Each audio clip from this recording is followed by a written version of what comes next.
Taijutsu is usually considered the most exciting part of a Naruto fight, but swordsmanship, also known as Kenjutsu, is an underrated aspect of a Naruto series. When Kenjutsu is used in combination with other jutsu like Taijutsu, Ninjutsu, or Genjutsu, it becomes something else called Ryujutsu. There are many swordsman specialists like Killer Bee, Zabuza, Minfune, and Kisame, etc. I could go on, but I think you all get the point. However, when it really comes down to it, there's one guy who is the strongest swordsman, bar none, by the end of the series. That being Sasuke Uchiha, who is for sure a top tier, and if I'm being honest, is a little bit slept on when it comes to swordsmanship. We'll be tracking the progression of Sasuke's god tier swordsmanship over, if not all of the fights, at least most of them. Before we get into this, you know the deal, like, sub, hit the notification bell. So without further ado, let's get into dissecting Sasuke's Uchiha-style Kenjutsu that is passed down to Boruto, no pun intended.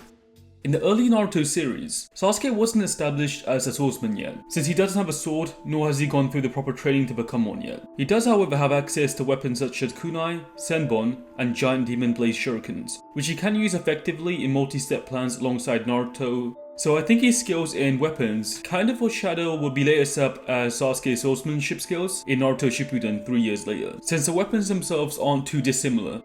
During the time skip, Orochimaru provided Sasuke with a Kusanagi blade and trained him to become a master swordsman within only 3 years. Sasuke's Kusanagi doesn't have any of the abilities that Orochimaru's does, like extension or telekinesis. But Sasuke does in his first appearance use a jutsu called Chidori Katana to channel his lightning nature chakra into the blade via chakra flow. This increases the sharpness, and through high frequency vibrations, it can increase its cutting range, also allowing Sasuke to cut through Yamato's kunai, as well as paralyze due to the electrical current which causes muscles to contract. Sasuke is a once-in-a-lifetime genius, just like his brother, as we see that during his training with Orochimaru, he sets him up against an army with most likely highly skilled ninja or samurai. Sasuke defeats all of them without getting a single drop of blood on himself, which implies that he did strike them down, but was so quick that he didn't make a mess. This makes Orochimaru admit that it's pitiful that people actually believe that he was a genius. The implication here is Sasuke's talent is far higher than anything Orochimaru has ever seen before, and he can't wait to steal his body.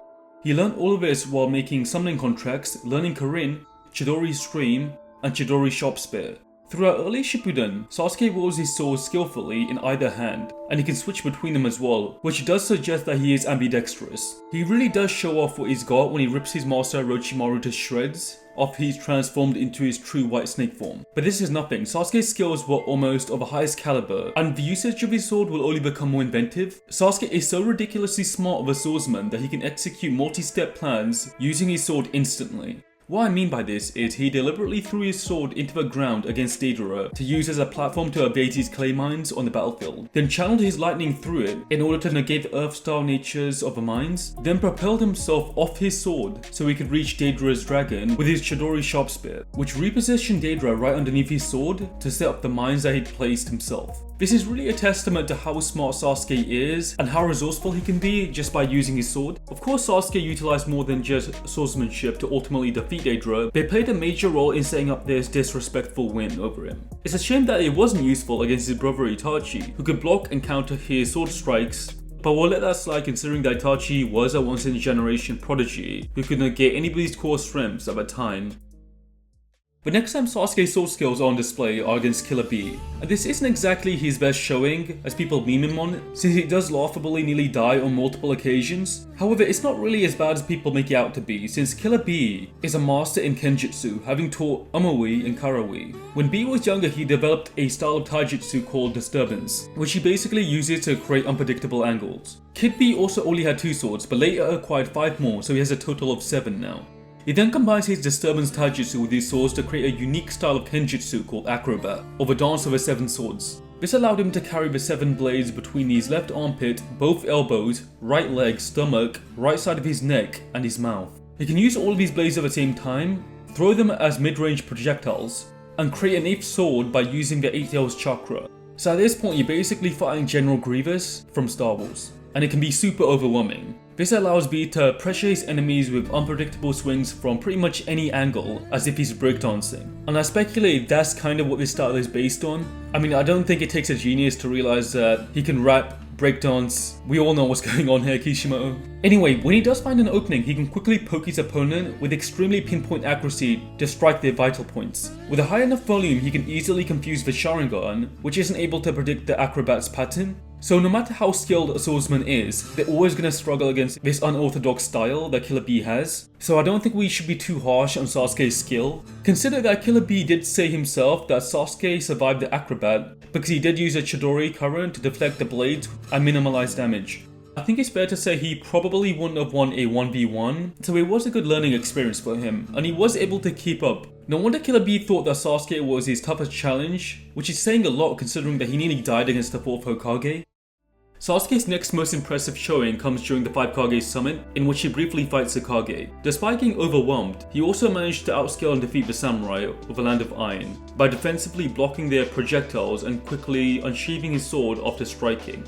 Keep in mind that the samurai have trained their entire lives to use swords in which they channel their chakra through. This allows them to extend the reach of their swords, alter the shape to appear as other weapons, and also launch chakra across distances. The 3rd Tsuchikage Oniki claimed that any shinobi would be insane to challenge the samurai because it taught Raido. This is a real Japanese martial art that focuses on being capable of quickly drawing your sword and reacting to sudden attacks. The linear motion and forces result in slashes that are faster and stronger than normal strikes thrown with a sword when drawn. The reason why this is even more important in the ninja world than real life is because it allows samurai to have an advantage over ninja. According to the data books, samurai focus all of their chakra so they can draw their swords as quickly as possible, so that when fighting a ninja they can react before they even have a chance to use any hand seals for whatever ninjutsu that they were planning to use. Fun fact, Hashirama and Madara's younger brothers, Izuna and Tobirama, were both shown to have swordsmanship very similar to this style. Even more impressively, Sasuke could match the speed and technique of a Land of Iron's general in swordsmanship, Minfune. For those of you who don't know, he's a legendary samurai warrior within the Naruto world, and a master swordsman who wields a katana known as Kurosawa. People claim that it was Sasuke's Sharingan that allowed him to react to Minfune's sneak attack, because it was too linear, but that's just an excuse. Minfune's sword now belongs to his protege, Tsubaki, who during episode 226 outclassed a machine designed to predict movements, just like the Sharingan. So Minfune in theory should be much more skilled than his student because she's only considered tuning level in skill. In the anime, Minfune was so precise that he was able to cut off a lit candle wick and keep it lit on the edge of his sword. Yet he couldn't catch Sasuke, who blocked his strike, which forced him to compliment him on his sword skills. Due to his extensive knowledge on swords, Minfune can judge the weaponry skill of his opponents, being able to tell how strong their skills are after just a single clash. So after this small clash, he could tell that Sasuke was technically on a similar level of swordsmanship to him. As a master of Raido, using a hand sign against him is almost impossible due to the fact that he can close the distance rapidly without even staining his blade with blood, just as Sasuke did earlier in the series. He used it to exploit a small opening in Hanzo of the Salamander, left after he was trying to weave hand signs, in order to slash him at what is said to be the speed of light many times. Keep in mind, Hanzo was a legendary shinobi and leader of the Hidden Rain Village, and during his lifetime he was a notable expert scythe user that even Jiraiya complimented and thought it was impossible for Pain to have killed him. Sasuke should be on par with these legendary swordsmen and ninja when it comes to skill. After facing Minfune, it's likely that he copied his movements with the Sharingan, which I will explain a little bit later on, as he does use Raido later on in the series. During Naruto chapter 632, Sasuke uses his blaze release Kagetsuchi, which allows him to shape his Amaterasu in order to create a sword. The Amaterasu is considered the strongest fire style jutsu that can possibly destroy the entire world. It's also said to be a hellfire that burns as hot as the sun and cannot be extinguished by water. It will burn for 7 days and 7 nights until nothing remains but ash. Only the user can put out the flames. Sasuke can hold these flames in his hand, speaking to his heat tolerance level maybe, since he isn't burnt at all, and then turn the flames into a flexible sword, which he then can launch spike-shaped projectiles from when swung. Something I only realized after rereading Naruto was that Sasuke's Kusanagi disappears during his battle with Madara, after he cuts him in half and throws it at his limbo. I don't exactly know what happened to it. Also, the scabbard that held the sword was destroyed during his battle with Kaguya in a dimension. This is why we don't see Sasuke use his sword against Kaguya or Naruto during the final valley, so he was heavily disadvantaged. The only time he does really use a sword is when the Susanoo summons a giant sword in order to fight the Kurama avatar, but even that's flung away during his final fight at the Valley of the End. Now it'd only really get worse from here when he'd lose his left arm during his fight with Naruto. Even though Sasuke is ambidextrous, so it's not that terrible, he'll still be very disadvantaged with one less arm, so I imagine that he had to readjust his balance and sense of range judgment with just one arm. Sometime after the war, during the blank period, Sasuke replaced his sword with a new one, as we see in Sasuke Shinden, the Book of Sunrise, which was also adapted into the anime. However, during this time, he opts to not be given this synthetic replacement for an arm made out of cultured Hashirama cells like Naruto did, because he believes losing his arm was a symbol of his friendship with Naruto. It makes him remember that every single day, according to the 5th databook. So Sasuke had to make do with only a single arm, and he still seems to be pretty effective when it comes to channeling his lightning style nature through the blade. Unfortunately, he doesn't have a lot of screen time in Naruto the Last and barely uses his sword. The next time we really get to see him using Kenjutsu is over a decade later in the new era during Boruto. At this stage of Sasuke's life, his skills are beginning to peak in his 30s. This is due to his advanced knowledge in Kenjutsu. His skills in general are so great that they accumulate in a skill set that can rival Naruto. The first showing of his expert swordsmanship during this era is against Kinshiki, who he makes look silly and clumsy despite being a weapons expert. By adulthood, Sasuke can instantly switch between wielding his sword backhanded and normally, even during the clash of Kinshiki. He flips around Kinshiki acrobatically, teleports behind him, and can cut his horn with ease. But he has to retreat due to being low on chakra before the fight. This is because every time he teleports or goes to one of Kaguya's dimensions, that uses up a lot of chakra and fatigues him.